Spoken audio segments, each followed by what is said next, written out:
Hola, hola a todos los amigos de mi canal. Bueno, un día más, hablando de la actualidad política de Bolivia. Bueno, hoy día se ha aprobado por el Senado la ley del censo famoso para el 2024. Y nada, se espera ya que lo promulgue nada más el presidente. Y nada, ya quedaría la ley aprobada.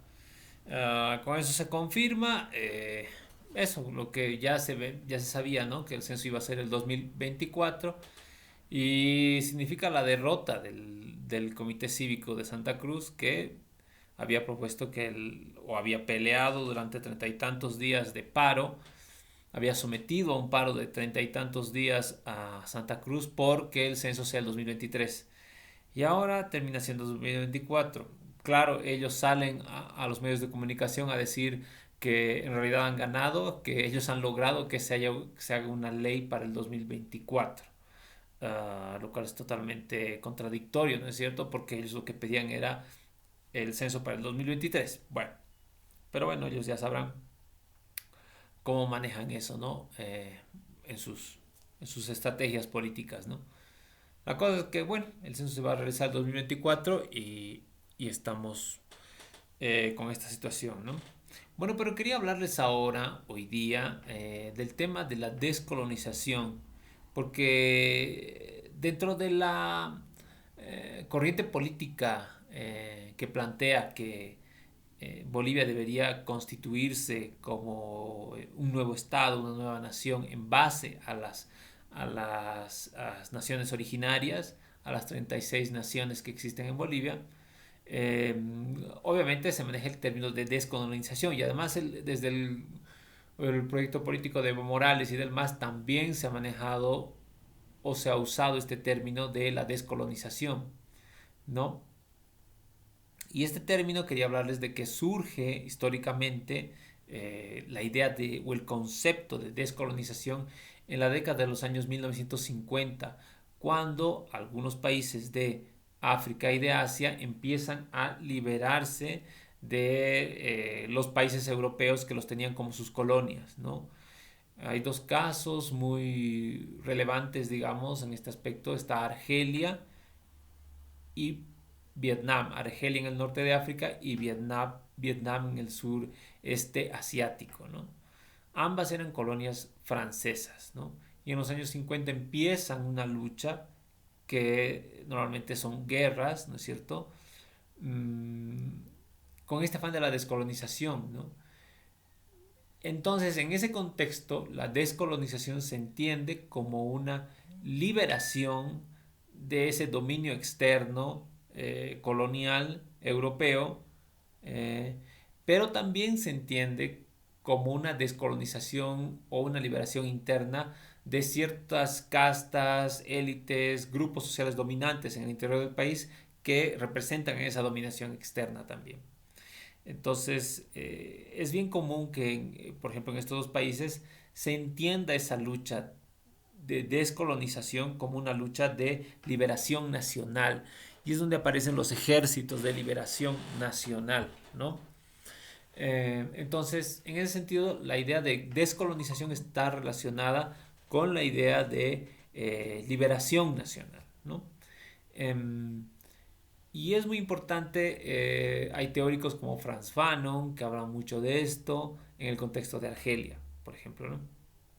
Y es muy importante para Bolivia porque el indianismo que aparece en los años 70 en Bolivia, con Fausto Reinaga y su obra La Revolución India, aunque obviamente tiene antecedentes previos de grupos politizados aymaras que estaban buscando esa liberación, ¿no? Esa descolonización.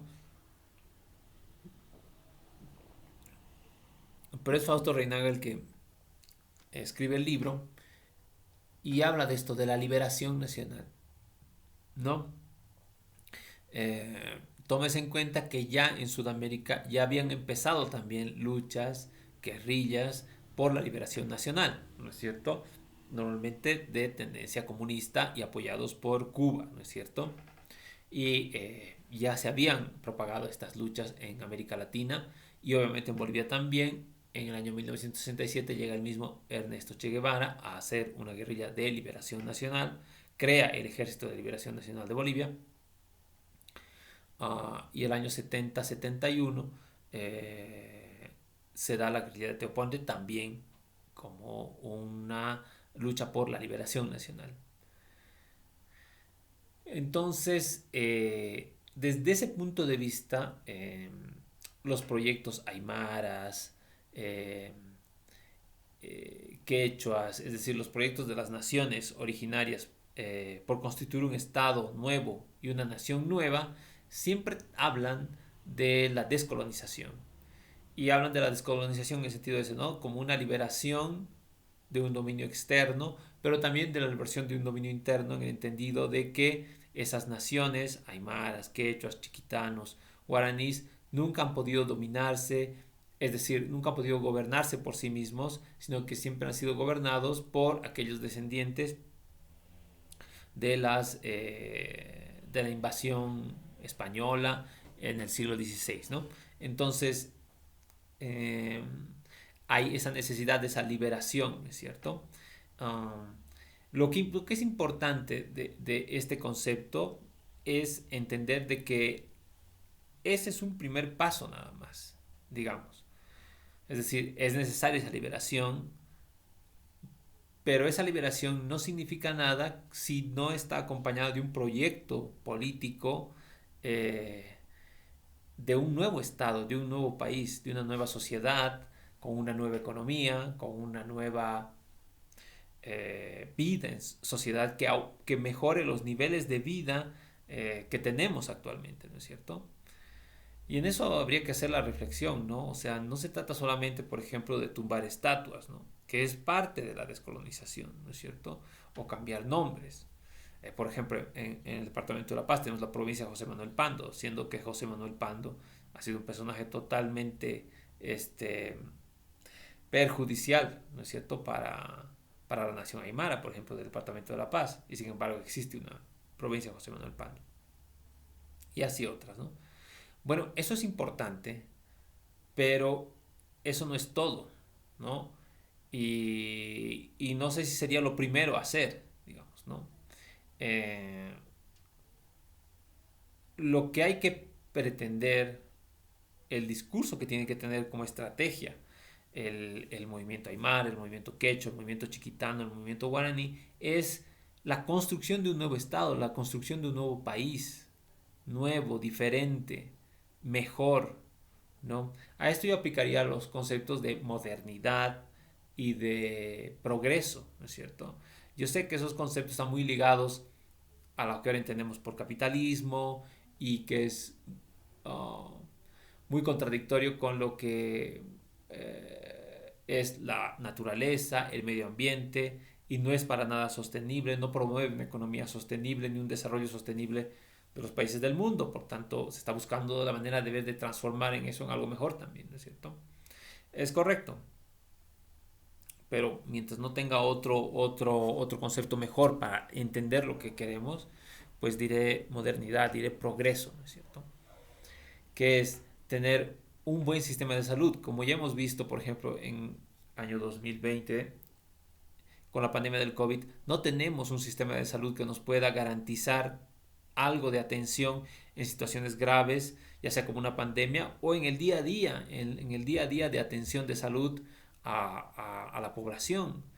No lo tenemos. No tenemos un buen sistema educativo. Nuestro sistema educativo es un desastre, tanto el sistema educativo fiscal como el privado, ambos, ¿no es cierto? Entonces, estoy hablando en general, ¿no? Seguramente habrá alguna excepción, pero en general ambos son malos, ¿no es cierto? No solo a nivel escolar, bachillerato, sino a nivel de educación superior, también, ¿no? Hay que ser críticos y cuestionarnos cómo está nuestra educación superior. Entonces, todo eso tiene que transformarse. Esa es la propuesta que tenemos que tener. Eso es lo que yo llamaría descolonización y modernización y progreso y desarrollo, ¿no es cierto? Ese es el camino que hay que tener. Eh, significa que la gente pueda comer todos los días, que eso no está tan seguro, ¿no? En muchos lugares de nuestro país, y que coma bien, que coma saludable, ¿no es cierto? Que tenga una vida saludable, que tengamos una vida saludable, ¿no? Que podamos tener tiempo para hacer deporte, que podamos tener tiempo para culturizarnos, para educarnos, para hacer arte, ¿no es cierto? Esa nueva vida es la que tenemos que pretender, ¿no es cierto? Es la que tenemos que buscar y tenemos que proponer, ¿no? Esa debería ser el proyecto y la estrategia, ¿no? Que no tengamos como ahorita, por ejemplo, el cielo de La Paz totalmente cubierto de humo, ¿no es cierto? Porque hay chaqueos, es decir, quemas en los bosques, en el área rural. Que no tengamos eso, que tenemos que ver cómo podemos salvar esa situación sin perjudicar a la actividad agrícola, ¿no es cierto? Que es importante, pero y para la cual se hace el chaqueo, ¿no? Entonces tenemos que ver cómo equilibrar las cosas y tener un desarrollo sostenible también, ¿no? Eso es progreso, eso es modernidad, eso es desarrollo, ¿no es cierto? Y eso es lo que yo creo que tenemos que proponer, ¿no? Eh, Tener seguridad en nuestros barrios, ¿no? Tener un buen transporte, que no sea el transporte como es ahora, por ejemplo, la Ciudad de La Paz, pero no solo en la Ciudad de La Paz, en todas las ciudades del país, ¿no? Lleno de minibuses, ¿no? Lleno de autos que contaminan un montón nuestro medio ambiente, nuestro aire, y ese es el aire que respiramos, ¿no? O sea, la calidad de vida, ¿no es cierto? O sea, no puede ser que ahora si tú tienes un fin de semana, tal vez lo mejor que puedes hacer es quedarte en tu casa y ver televisión. ¿Por qué? Porque afuera no tienes un parque, porque afuera está lleno de humo, está contaminado, no solo contaminación del aire, sino contaminación acústica por el ruido de los motores, ¿no es cierto? Y de las bocinas, ¿no es cierto? Y no da ganas de salir afuera, ¿no es cierto? Eso es lo que hay que cambiar, ese nivel de vida, ¿no? Estilo de vida, eso es lo que hay que cambiar. Y obviamente eso tiene que venir acompañado y va a venir sustentado por cambios económicos, ¿no es cierto? Que eso tenemos que ver lo cuáles van a ser, ¿no? Pero obviamente entre ellos está que no podemos seguir viviendo de exportar materias primas sin valor agregado, ¿no es cierto? Porque eso no nos va a llevar al desarrollo, ni al progreso, ni a esta modernidad que estamos hablando, ¿no? Porque nunca vamos a tener el dinero suficiente, ¿no es cierto? Si solamente nos dedicamos a vender oro o estaño o soya o gas, ¿no es cierto? No podemos seguir vendiendo materias primas. Entonces tenemos que cambiar toda nuestra economía para poder lograr algo, ¿no? Uh, en ese sentido, por ejemplo, el orgullo aymara, el orgullo de tener esa nación, ¿no es cierto? No va a venir de tumbar una estatua y de poner otra. Es el orgullo nacional, el sentido de pertenencia a esa nación, y la identificación con esa nación, no viene de una estatua, viene de tu día a día, de tu vida cotidiana, de que tú sabes que estás viviendo en un país mejor, ¿no es cierto? Que te da todas las ventajas para vivir feliz, con perspectiva de futuro, ¿no?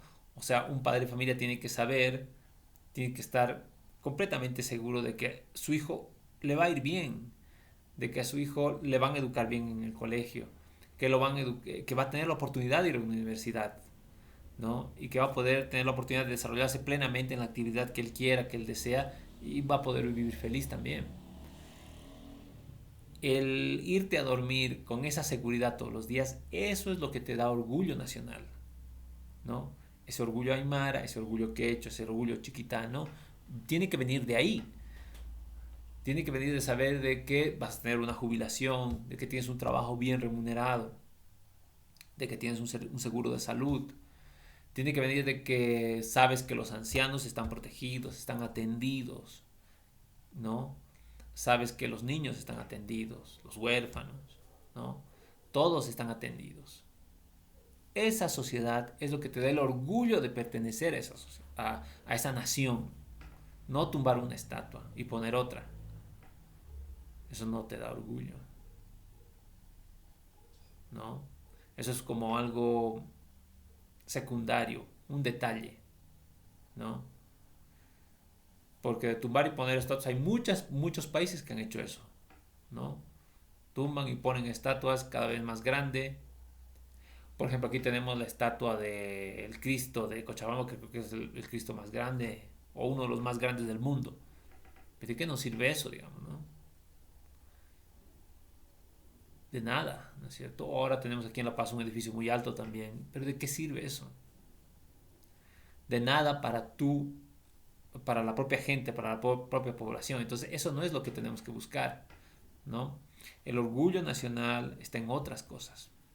Tampoco está en el fútbol, ahora que estamos en el mundial, ¿no? Por eso es que es tan equivocado cómo se maneja el fútbol, que es un negocio, ¿no es cierto? Ahora, porque tergiversa todo, ¿no? Y la gente cree que ganar un partido, que su selección gane un partido de fútbol en el mundial o clasifique o salga campeón, es lo que te va a dar orgullo nacional. Eso no te da orgullo nacional. Eso es una ficción que dura un tiempo. Una alegría corta, ¿no? Que no tiene mayor significado. Lo que significa realmente es cómo tú vives, cómo vive tu gente, cómo vive tu comunidad, cómo vive la gente de tu barrio, de tu ciudad, de tu país, ¿cierto? Esas maneras, eso es lo que te va a dar el orgullo nacional y eso es lo que tenemos que procurar, trabajar por eso, ¿no? Y, y no tanto por lo otro. Es decir, hay que cambiarle el chip de un afán destructor, de demoler, hay que demoler lo antiguo. Estamos de acuerdo, hay que hacerlo, pero eso no es lo importante. Lo importante es lo otro, la construcción, ¿no? De lo nuevo, ¿no? Lo otro va a ir cayendo poco a poco. Porque esas estatuas, esos símbolos son representaciones de la vieja sociedad, ¿no es cierto? De esta sociedad en que vivimos ahora, que no tenemos nada de lo que hemos dicho hasta ahorita. No tenemos salud, no tenemos educación, no tenemos nada de eso, ¿no es cierto? Entonces son símbolos de esa vieja sociedad. Entonces si nosotros construimos una nueva sociedad en base a nuestras propias ideas, pues esos símbolos van a ir cayendo, porque ya no van a tener sentido, ¿no es cierto? Vamos a ir construyendo lo nuevo. De alguna manera, si por ejemplo ahora nosotros nos sentimos orgullosos de Tiahuanaco, ¿no es cierto? La cultura de Tiahuanaco. Una magnífica cultura que ha dejado monumentos impresionantes que gente de todas partes del mundo vienen a ver hasta el día de hoy, ¿no es cierto? Y claro que nos tenemos que sentir orgullosos de eso, perfecto, claro que sí. Pero yo creo que si logramos transformar nuestra realidad, esta sociedad en que vivimos, en algo mucho mejor, eso nos va a dar mucho más orgullo inclusive que Tiahuanaco. Vamos a sentirnos mucho más orgullosos de esto que nosotros hemos conseguido, habremos conseguido nosotros mismos, porque el otro no lo hemos conseguido nosotros, lo hicieron la gente de su tiempo, que son nuestros ancestros, sí, pero no somos nosotros exactamente. Nosotros también tenemos que construir algo y dejar un legado, ¿no es cierto?, para el futuro. Entonces eso nos va a dar a nosotros mucho más orgullo, incluso que esas ruinas impresionantes que existen ahora. Incluso más que eso. Entonces ese es el reto, yo creo que eso es a donde tenemos que avanzar como pueblos y naciones originarias, ¿cierto? Ese es nuestro horizonte. A eso tenemos que llegar. Bueno, eso quería decirles y bueno, nos vemos mañana. Que estén bien, chao, chao.